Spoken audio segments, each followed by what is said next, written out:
Welcome, listeners, to Faithful on the Clock, the podcast for Christian professionals where all the ants build hills in the sidewalk cracks to get your faith and work aligned. How many of you out there have struggled with time? Maybe you're one of those people who look at your calendar and just see this overwhelming, huge wall you don't know what to do with. Or maybe you don't know if you're really using the time you've got in a way that's going to glorify God. If you've tried time management and still feel stuck, my guest, Lissa Figgins, is going to give you a truly refreshing way to see the clock. Grab a coffee and something to take notes with, because you'll want to make the most of every minute.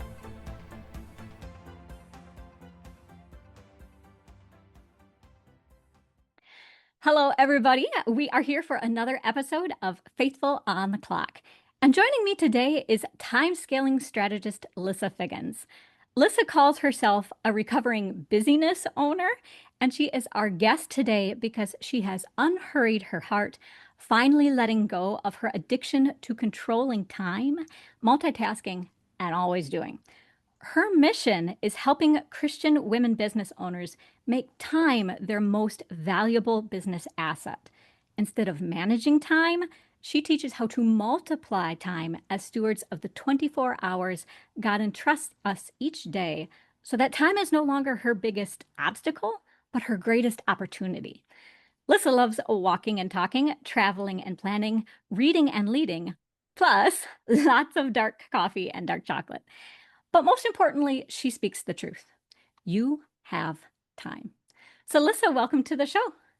Thank you, Wanda. I love everything about this show and the title of it, Faithful on the Clock. Because how many of us feel like I'm on the clock, Yes. right?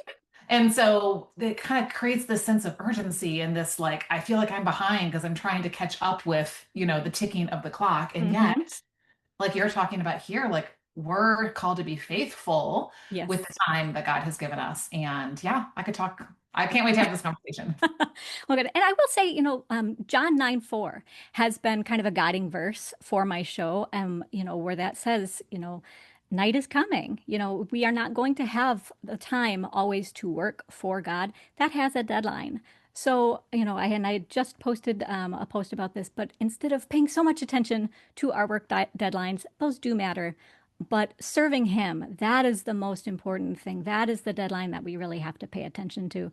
So, as a time strategist, I'm thrilled to have you on the show so that we can be a little bit more prudent and faithful in that. So, thank you again for being on the show. Of course. All right. So, we just heard all of that wonderful stuff in your bio, but let's just learn a little bit more about you. So, your business is called Redeem Her Time. So tell us a little bit how that business got started. How did that all launch?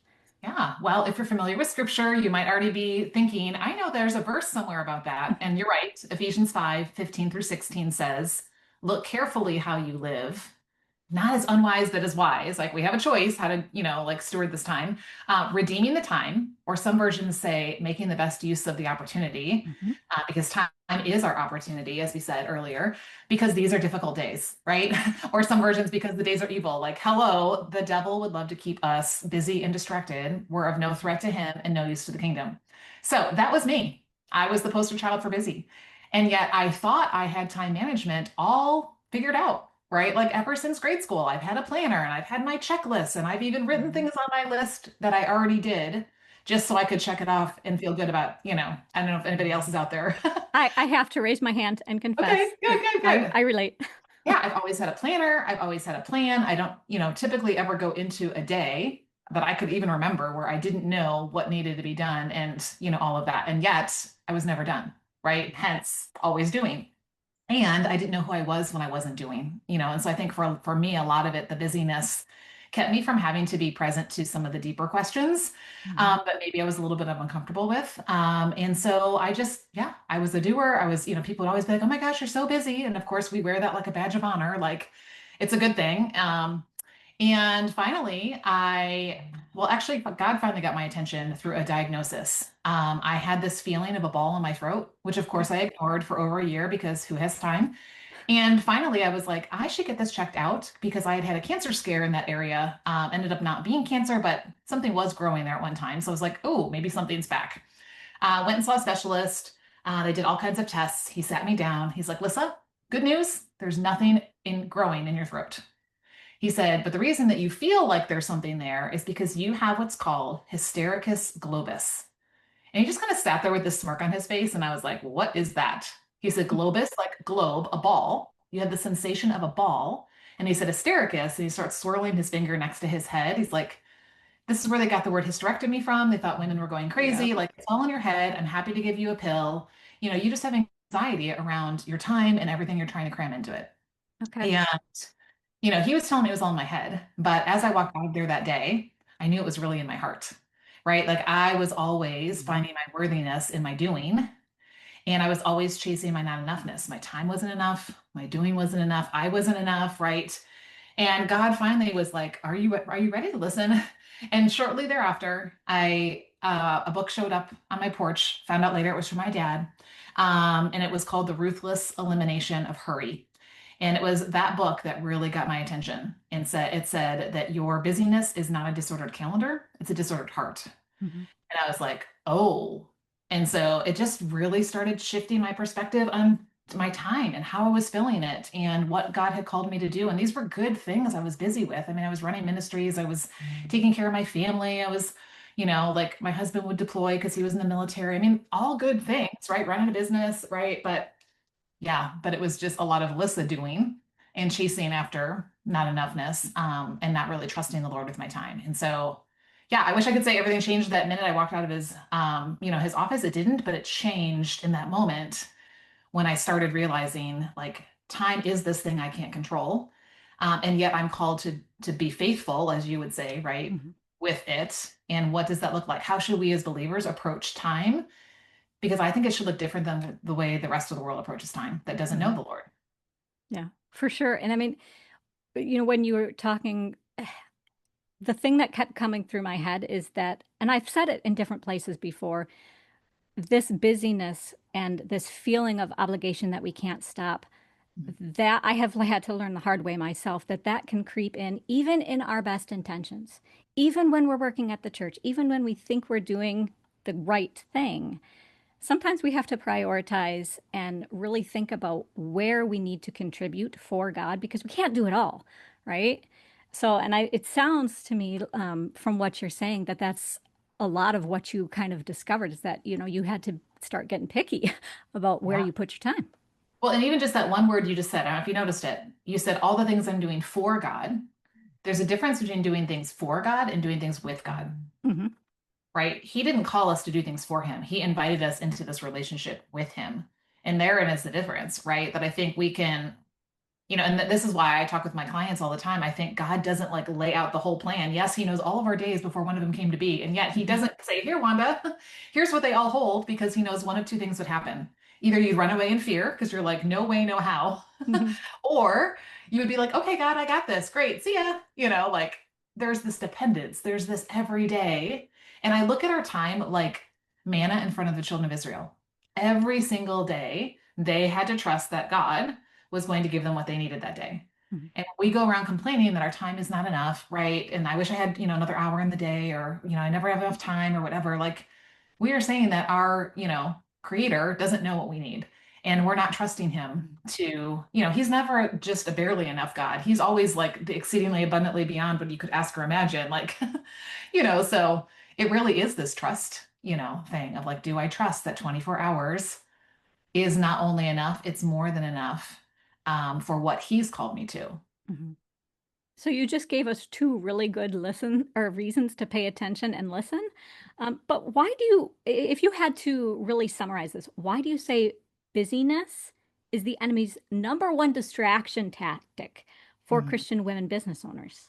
Yeah, because I think if he were coming at us like overtly, right, with like things that we know, like, oh, that's not a God thing, right, we'd be running away, right? We have Mhm. that discernment meter. And yet it's like that, it's like the frog in the pot, right, where it slowly starts boiling and it doesn't even realize what's going on. In John 10:10, Jesus says, like, I came to give you life and life abundantly, life to the full, right? That doesn't mean a life that's too full, but the enemy comes to steal, kill, and destroy. And I Mhm. think his number one commodity is our time and attention. Because when we're busy and distracted, like, hello, we're taking care of ourselves. We're no threat to him. We're not making kingdom impact. We're just, going in circles. In fact, I recently heard this definition of busy, being under Satan's yoke. Like, yeah, he would love to keep us in that place. And, I remember walking into church one day, and you have these conversations all the time. You don't usually think twice, but this day I did. And I remember saying to a friend, "Hey, how are you? How's your week been?" "Oh, good, just busy." And she had this like smile on her face, like, and again, it was that like, is this really what God wants for us? That just his daughters to be busy, all the Mm. time. And I really thought back to like, no, Jesus' invitation is in Matthew 11:28, are you tired out, worn out, burnout? Come to me. Like put my yoke on you, which is easy and light, and let me show you how to live freely and lightly. Like we think we need a mattress or a beach vacation. We think that's what rest looks like, right? And yet he's like, no, I just want to give you a different yoke, which is a different way of carrying life and business. And so, yeah, I think the enemy is very quietly getting into our hearts and minds and keeping us busy and distracted. I mean, look, you have no further to look than this device that's probably within arm's reach right now. Mhm. The average person spends 4 hours and 37 minutes a day. That's just average. I did the math, taking out time to sleep. That's just under 100 days of your life a year. And we say we don't have time. Ouch. And here's what's interesting because you're talking to people who are working in different settings and things like that. 52% of the times that people are on their phone is during business hours. And then we wonder why our work isn't getting done or not getting done well, or why it's taking longer than we think, or, like, why am I so easily distracted? Squirrel, hello, right? Like, I think, again, I'm not saying everything on here is evil. There are amazing things that I can do, to pray for, reach out to, encourage people with, with this device. And yet it can also become a huge distraction. Sure. Well, I want to go back to something that you had said because you're talking about having time, but that also connects to the ability to connect to people, to do all the tasks that we have to do. And you're talking about this woman coming in, and she kind of had that look on her face. And I kind of feel like busyness can become this mask that we wear. Mhm. That's the default response. Oh, how are you? Oh, I'm busy. And then Sure. we never learn about who that person is. It's like a superficiality that we can't get past. And if Yes. you don't know somebody, you can't work with them, right? You can't get past that. So I think that does tie to that choice that we have to put down the phone and get to know people rather than the device. Does that make Well, sense? speaking of phones and people, I think you probably are from a generation like me. We remember the phone that like was on the wall, not always in our pocket. Yeah, I'll admit it. This Yeah. thing, right? Like if I were to call you Wanda and you were already on the phone, you would hear a busy signal, wah, wah, wah, wah, right? And what that meant, I mean, you could make it mean something, like, oh, she doesn't care, but really it just was like, I'm not available right now. And yet I think about like, yeah, when people say, "Oh my goodness, you're so busy," does that mean that I'm like making it feel like I'm not available to them? Like they don't matter? Like, so it's just kind of again, what is that communicating to other people? Because you're right, it keeps people at arm's distance, in many ways. And it also, keeps us isolated from other people as well. So kind of like, yeah, is that what I want people to say about me at the end of my life? Lissa was busy. No, I Yeah. want people to So, say Lissa had time and she knew what it was time for. mhm. So keeping that idea of connection in mind and really working, for the right things. Why do you say time management is not the solution, but actually the problem? Yeah. Well, here's the thing. So I used to be an English teacher, and so I love definitions. The definition of manage literally means to keep contained or under control, right? And this is fear response. I'm trying to keep time from getting away, right? I have this again, this is why I had this vice grip on my time, right? Because I wanted to be so good with it that, like, when you're managing something, it is this constant game of whack-a-mole all day long. Watch a manager at a fast food restaurant. They're running around behind, they're trying to keep everybody in line and, things are popping up all the time. And I feel like that is oftentimes what our day is like. It is literally whack-a-mole all day long trying to, get everything lined up and everything looks pretty at the beginning of the day. You've got your time blocks, you've got your to-do list, you've got, like all the things, timers set on your phone, whatever. And then life starts happening and you feel like everything's just, and, again, it's focused on maintaining things. There's no growth in that. And Right. I often go to the parable of the talents in Matthew 25. What did that one servant do who got the one talent? He went and buried it. He kept it under control out of fear response of it getting away. He managed it. It didn't get away. But what was the master's response when he got back? you wicked and lazy servant. Hmm. Like, that wasn't why I gave it to you. And then look at the other two, right? Like, they understood that it didn't belong to them, number one, and that their role was not just to keep it contained, it was to actually expand it. Hmm. And that's what stewarding is, right? And so here's where the difference, I think, is, in how we approach time, especially as believers. We are not here to manage anything, just keep it contained or under control, keep it from getting away, right? We're here to steward it, to invest it with expectation of return on behalf of the purposes of the owner. Right. And so here's where, yes, we talked about in the beginning, those 24 hours entrusted to me are not just for me to fritter away, right? But like, how am I being intentional with how I invest them in the work I do, in my family, in my faith walk, in my health, in, the way that I steward my money and things like that, right? And we want to hear, well done, good and faithful servant, right? Like, you understood the purpose behind why I gave you these things. And I think time is like that number one resource that, we pay attention to the money and where it's going a lot more than we do our time. We know our Oh, yeah. balance and our accounts on our money, but we don't always pay attention to, oh yeah, look at where my time is going. Yeah. So you have in your business, I know we hear ROI all the time, right? But you have kind of adapted this to ROTI, ROTI. So can you kind of expand on that concept just a little bit? Yeah. So ROI, yes, everybody's familiar with that. Return on investment, right? If you are going to say, Wanda, you're a financial investor, right? And I bring you $100, I am asking you to invest it on my behalf to bring me a return. Hmm. Now, I'm not expecting a crazy return overnight because then you probably had insider secrets and we're going to jail. But you know, over time, both you as the financial investor and me as the person that was, had the money, we're going to be looking at the ROI. We're going to be looking at the return on investment, and then we will make some strategic decisions. Do we keep our money here or do we move it somewhere else? Right? But again, this like time and money, like we don't often look at time as also just as valuable of an asset, Hmm. right? Am I paying attention to not just where my time is going, but what's the return on that? Hmm. Right? And here's where we get to a difference between wasting time, which no one would ever just throw money out the window, but we throw time out the window all day long. Just spending time where, okay, yeah, like maybe, again, with spending money, you may get a cute pair of shoes, you may get a coffee, but it's not like anything that's really making a difference long term, right? Versus investing time, where like I am putting this into something and it is bringing back a return and not just, I mean, there is the tangible, right? Like, so whether it's impact or income and things like that, but also the kingdom impact, right? And so I teach something called the Rhodey method, where we're not just looking at where our time is going, but what's the return on it? Because again, we want to be like those servants who were investing it so that when the master returned, they're like, yeah. And back to your point of like that timeline, that one guy who went and buried his time, it's almost like he was acting like the master wasn't coming back. Yeah. Like it was just all about the here and now, right? And how he felt. The other two, they're like, hey, this master's coming back. And I want to be able to be like, hey, here's what I did with what you entrusted to me. And I think Yeah. that's the perspective we need to have on our time. And that's what Rhodey really helps us focus on. Yeah. Well, I think a lot of business professionals, we are forward thinking, we are thinking about the goals. Um, but I think sometimes we get stuck in the opportunity costs.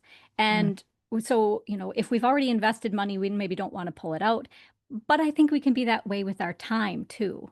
That, okay, well, I'm already committed. I've already set this meeting or, set myself up to do that amount of time. So, what would you say to business women professionals who feel that sense of obligation and they're like, oh no, I can't pull that time back. I can't say no. What would you say to that? Girl. Okay.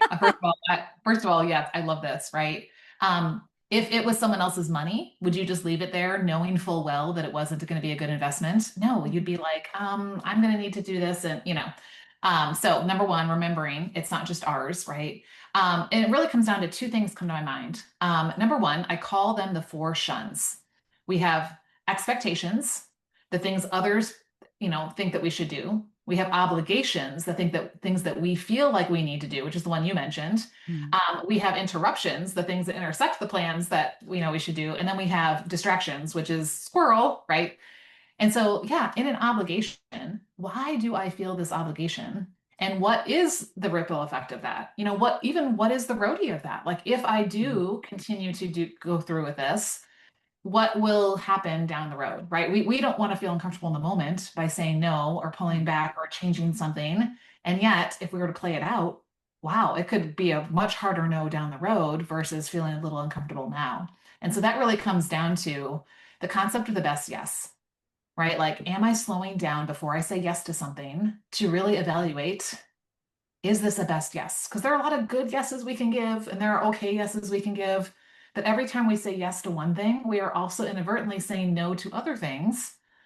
And so I think this is where, again, we have to just pay attention to, like, is this a best yes with my time? And it's okay if you already gave a yes to something, to, again, just like with the money thing, right? If I've invested it somewhere, it's not bringing a good return, it's okay to say, you know what? I need to make a different decision with this resource. Um, and yeah, there may be, people may not understand in the moment, but you'll be glad you did. Yeah, I think a lot of it comes down to kind of like we get in a fight between our heart and our head. Like we Sure. can know, that maybe we should do something different, but again, that feeling of obligation or whatever it is kind of gets in the way. Sure. And who are we But trying to please, right? Like, are we trying exactly, to please people or are we trying to please the Lord, right? right. So we have to remember that too. I think sometimes, as we're having that fight go on inside of us, we get so stuck because we don't take the time to let the tape play to the end. We're Mm. so busy that we're just like, oh, I just have to go, right? Rather than just slowing down and pausing, right? Which brings me to my next Slow point. down your yes, right? That's Yes. really So, how to pull that together. right. So you have this concept of pauses. So I'd Mm. love for you to talk about how important those are and why we need those. Yeah. Well, if you look in scripture, especially in the Psalms, you see this little word that you may easily skip over, but it's the word Selah, Selah. And what that means is like pause and ponder. Like stop and think about these words that you just read, or in the Psalms, they would have probably been singing them, right? Like how often are Mhm. we in church and we're just singing words, but we're not really thinking about them? And so I think we need these Selah times. We need these pauses to like just stop and be present in the moment. Because, like you said, we're so busy and on to the next thing. I have been so guilty of being the person who's like in the room, but not really in the room, if you know what I mean. Like Oh, I my totally body understand. is there, but my head is either where I was coming from or where I need to go next or what's on my checklist or to-do list or calendar or whatever. And yeah, how often are we really present to what it's time for in front of us? And so we need that to start our day. Because if we jump into notifications and inboxes and, even the news, goodness, time is going to get away.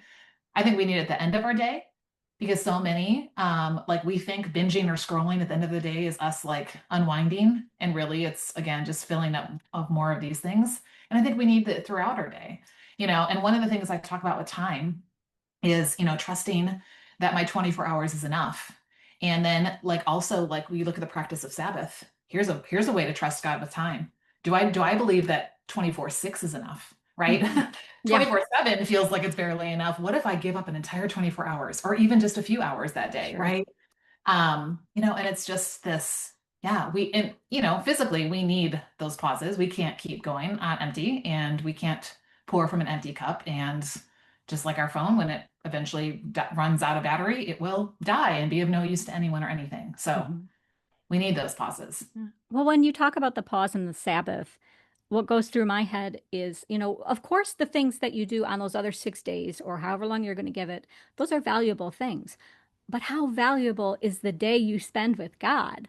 Like, isn't that worth more than the other 6 days? You know what I mean? Mm. Like you think, oh, I'm giving up so much time, but with the return on that time is so huge compared to everything else. Like it's worth the day. You know what Well, I and mean? here's what's crazy. It's like I get more done in my other 6 days than I do when I'm trying to fit it into seven. Hmm. And when you look at like look at the whole concept of work, right? Like Adam and Eve's first day on the job was Sabbath rest with God. It Hmm. was not work into the weekend and then I get my break. And that's oftentimes I think we do ourselves a disservice. Like we think, oh, the weekend. And really it's what's beginning our week, right? It's really what fills us up before we go into our week to pour out. And so, yeah, I think there's this like, it's just this rhythm that God's created in the very beginning of you're not earning your rest. I'm giving you rest. I'm inviting you to enter my rest. Do you trust me with this? And do you trust Sure. me that when you enter my rest, whether it's a day a week, whether it's an hour, a day, whatever that is, because it shouldn't just be Sunday and then we live, the rest by ourselves. Do you trust me that I'm going to multiply the rest of your time? It's like tithing, right? Like, do you trust me that if you give me the first fruits of your money, that I will provide more than enough? Same thing with our time. Do you trust me right? Or do you feel like, no, I have to use every minute because I might not have enough?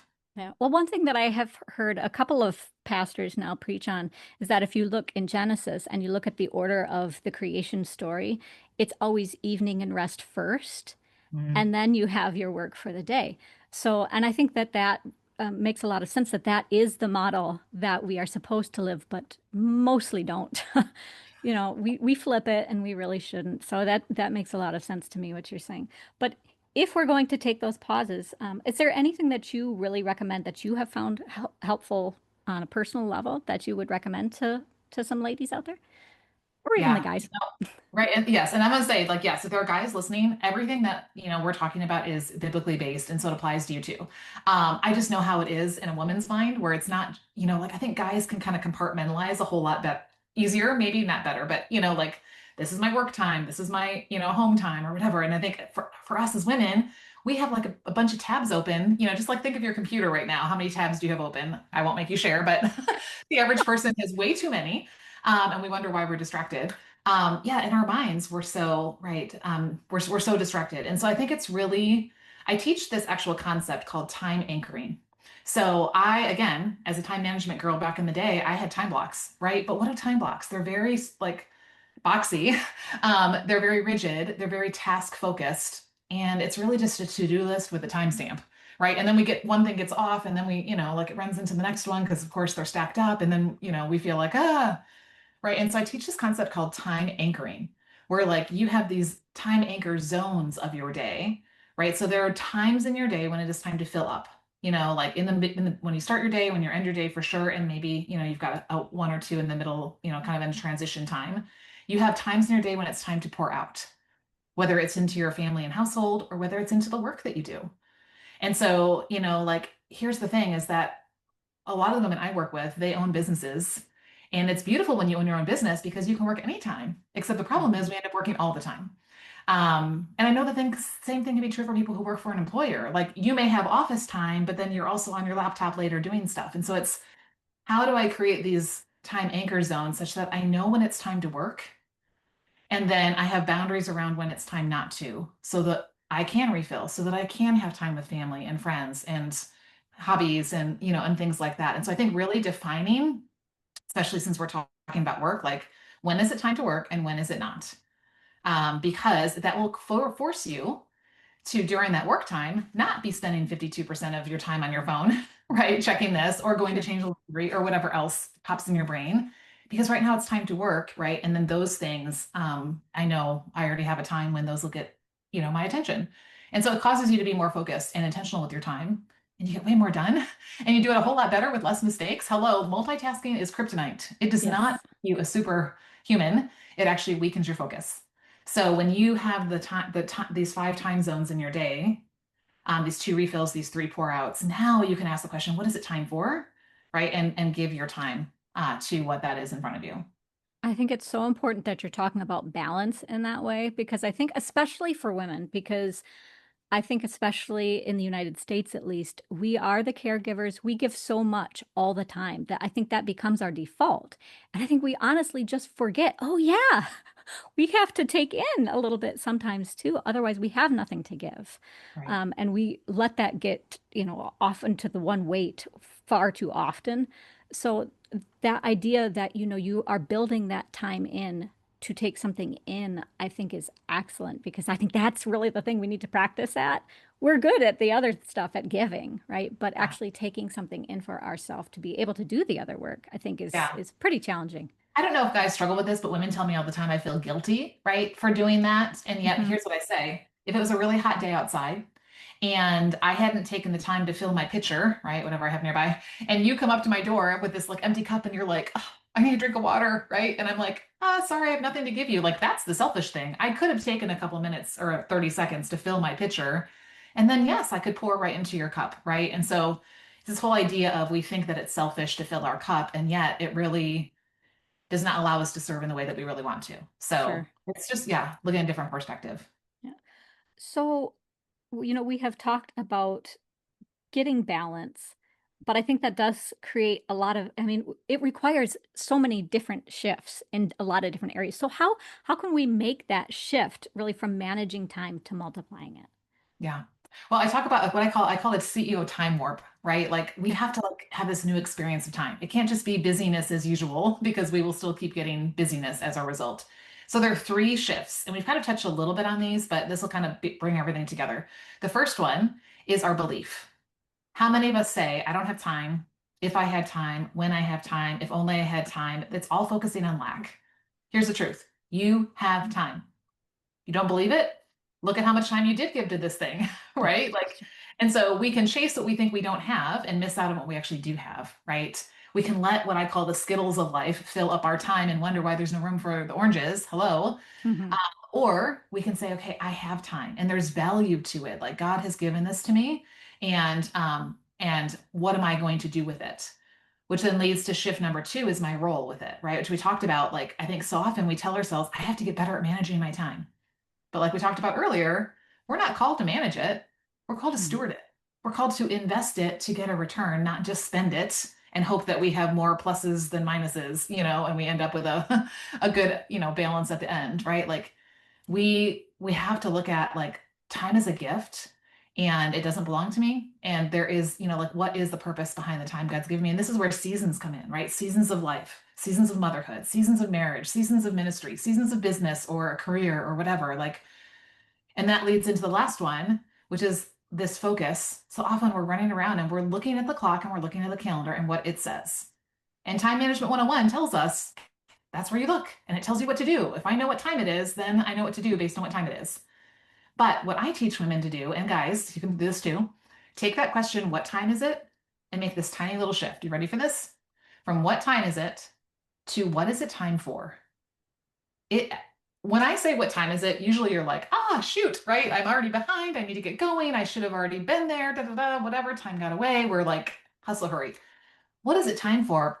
Forces you to pause. Hello, Selah, to the presence and the purpose of your time, right? Like, and again, back to your statement, right? Like Romans 13:11 says, you know what time it is. How now is the moment to wake up from sleep because salvation is nearer than when you first believed, right? Like, how am I living today in light of the fact that that day is closer today than it was yesterday, Yeah. right? And so, this concept of like stewardship of the time I have, and what God's given me to do with it should motivate productivity and profitability, but not like the world teaches that, I'm just trying to do more things in less time. That's linear math, right? Kingdom math is time scaling. It's multiplying the impact, right, with the time that I've been given. It's being really intentional and purposeful with where and how I'm investing it such that it is bringing a return. Hello, Rhodey, right? Mhm. So really what I'm hearing, as you're saying these, it brings to my mind the idea of task versus value. Mm, Because when you're thinking, oh my gosh, what time is it? You automatically, at least my brain goes, oh, what's the next thing I have to do? What is the task? Versus what am I doing it for? What do mm, I believe in? mm, It is a very radical shift to me but when you're focused on the values, then it's easier, I think, to connect that to God because are my values, what I'm working for, aligned with Him? So mm. that to me is like a foundational step that you're offering to people to say, how do I get aligned with God? Because I mean, like that's what Faithful on the Clock is all about, right? Yes. So to just give them that foundation to say, if you make that one little mental shift and connect it to your values and then connect the values to what God values, you're there. Yeah. Yeah. Right. And it's so interesting that we think yeah, we think that the answer is in more time, right? And yet it's not. It's more trusting, right? It's more of him. It's more of like paying attention to what he's called us to rather than all the things we think we need to get done. Sure. And yeah, one day what's really going to matter when it comes down to, your last few minutes here on earth, right? Hmm. It won't be, oh shoot, I didn't get that done, that done, and that done, Yeah. right? It's going to be about the relationships. It's going to be about the time invested in people, and in kingdom work. That's really going to make the biggest difference. And yet, the beautiful thing is that the word in Hebrew for work and worship is the same word. Mhm. It's avodah. And I love that because it's like, it's not like, okay, well, I'm working, this is my work time, and then this is my worship time, right? But it's this beautiful, like, how do I interconnect the way I use my time in all areas of my life to make it about what's going to glorify him. Yeah. Well, again, that is one of the core tenets of my show is getting that work and faith aligned. I don't want that cognitive dissonance or even feeling conflict to be there because so often what do? We go to work and we're scared to live out our faith when really we should be able to say, I am working every moment of my day, 8 hours, maybe even more than 8 hours. So shouldn't I be spending that time really with God, as you said before, not necessarily for it. I mean, it is for God, but with God. 8 hours is an amazing amount of time through the day to focus on Him. So why shouldn't Right? we be doing that? Yeah. Right? And what a great way for others to see the difference it makes, right? Because you could have two people in cubicles right next to each other, and the way we approach the work we do should look vastly different, right? If we're a believer, they should be saying, what is it about her? What is it about him? Mhm. Like why do you do this or not do this? Like, I think that's how we live out our faith, right? Shine like lights, right? Shine like Yeah. stars. Just so Yeah. many different, yeah, examples Well, Jesus gives us. I cannot tell you how many women I have talked to, especially who have said, as they started to show their faith in the workplace and be better stewards of that, that their coworkers started to say, there's something different about you. Or even the clients said, we went with this company because you were different. Somehow, Mm, like we felt it was different. So I think that does come across whether or not you are explicitly talking about God and testifying for Him. Your manner is different, your behavior is different when you have faith and you demonstrate that. And I think people see it. I really do. yeah. John 15:8. It's to my glory that you bear much fruit. And Hmm. again, remember that John 15 is all about abiding. It's not Lissa and Wanda running around in the forest by ourselves trying to make fruit come out of our heads, right? Like it's staying connected to him. But he says, it's to my glory that you bear much fruit and so prove to be my disciples. People should be able to look and go, how is she doing that? Like, it should be like that, like, oh, wow, it does look different. It does stand out, and then it gives us that opportunity to give an answer, right? When Yeah. someone asks. Well, it does connect to it too, because I think a lot of times, what do people do? They look at the successful people and they say, how did you do that? Yeah. And they want to look for the steps. They want to look for how did you block your time? What's your process, right? And really, it's about the behavior. It's about the values. Like, how are you treating your time? Who are you spending it with? So that you are glorifying God. That's the real difference. That's what makes it magnify to me. Yeah.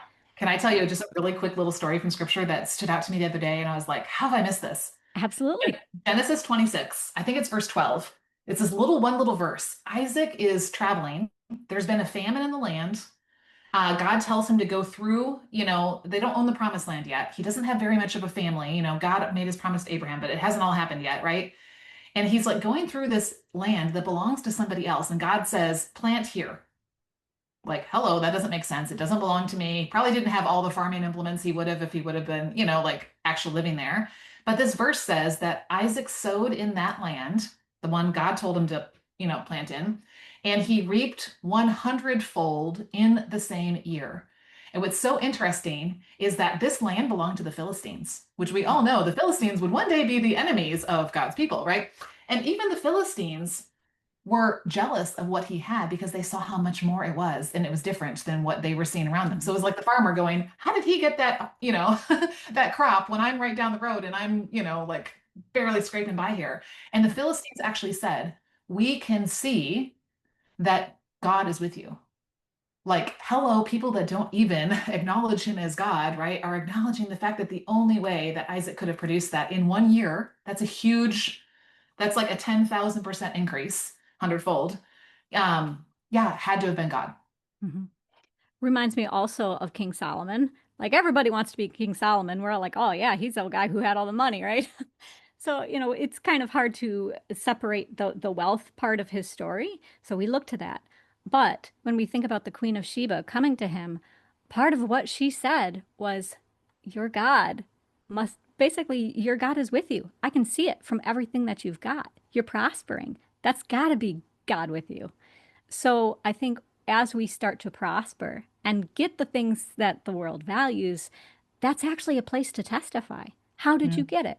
God, Yeah, yeah. right? And you know what? Yes, it would be in some bank account things because I think that's, like you said, what we want, but it's also like the joy, Hmm. right? Like they're like, wait, how are you so joyful? How are you so thankful even when this just happened? How are you so, like hope, have hope and, Sure.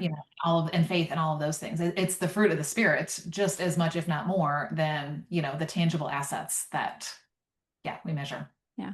Well, we mentioned Genesis and King Solomon. Are there any other scripture verses that you want to share with the audience that has really been helpful to you or you think would bring some benefit to them? Yeah. So one, I mean, obviously I mentioned Ephesians 5, which is where redeem her time came from. Hmm.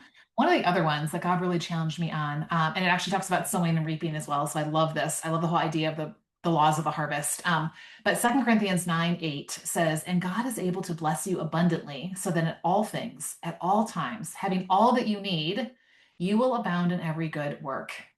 And then it goes on in verse 10 and says that he is the supplier and the multiplier so that it will overflow in thanksgiving to him. Like when we look at him as our supplier and our multiplier, right? Again, here's where now I'm not going to keep this seed stored in my barn, right? Like if God's given it to me and I trust that he's the Lord of the harvest and he's going to multiply it, when I put it in the ground, I still have to do my part, then I am going to be that faithful steward. I'm going to be the one that goes out and sows that seed, in the field that he's called me to, in the season that he's, placed me, and trust that he's going to bring the growth and he's going to multiply, right? I'm not just going to put one seed in and get one piece of fruit out. No farmer would Right. be in business if that was the one for one, right? They know when Right. I put seed in the ground, I get back however many times, right? So yeah, just that reminder, he is our supplier and our multiplier. And it's all so that it will overflow to give him more glory. Sure. What I have been telling people lately is that we are all planted with purpose. We all Mhm. have different callings. There's a difference between calling and purpose. Calling is the path to the purpose. Everybody has the same purpose, and that is to give God joy.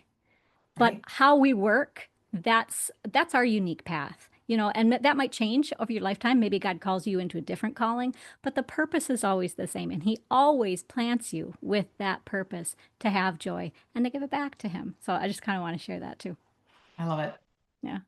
So I know that you have a lot of good resources to get joy, get time back. So tell me a little bit about the resources that you use or that you would want to share. Yeah. Well, there are two. So one of them is an on-the-go audio resource that you can take, especially if you're driving back and forth to work or you're walking the dogs or, whatever. And that is the Productive and Profitable CEO Private Podcast. And when I say CEO, I'm saying a Christ-empowered operator, right, of what God has given you to do. And so in there, I really debunk a lot of the time management and say, I'm going to help you ditch time management and in the process get back 5 hours this week.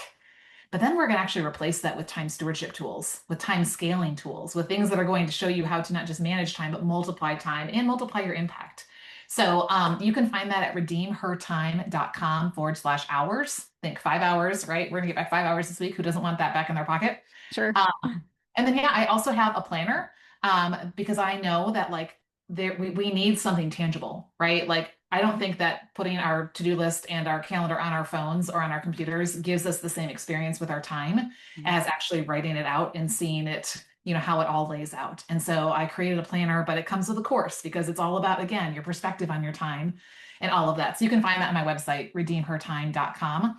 And it's undated, so you can start anytime. Oh, I don't perfect. want anybody to feel like I'm behind. You're never behind, right? It's you have Sure. time, and Yeah. today's the best day to start redeeming it.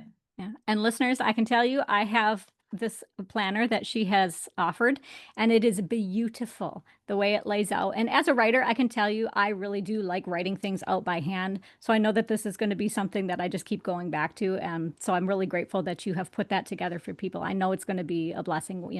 It's not like the other planners that you can get at a lot of the big name stores. It's different. It's got a God focus. Yeah.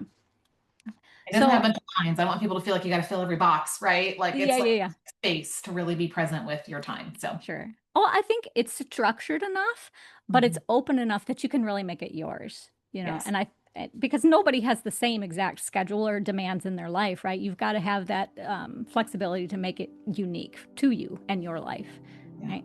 Right. So I appreciate that you've putting that together. As we're wrapping up here, do you mind if I pray for you? Oh, that'd be amazing. Awesome. Great way to spend time, right? Yeah, for sure. Right. God, I know that Lissa is doing some incredibly important work because I don't think there's anything more valuable than time with you. That is how we get restored to really pour out, as she said, to other people and taking care of other people, being loving.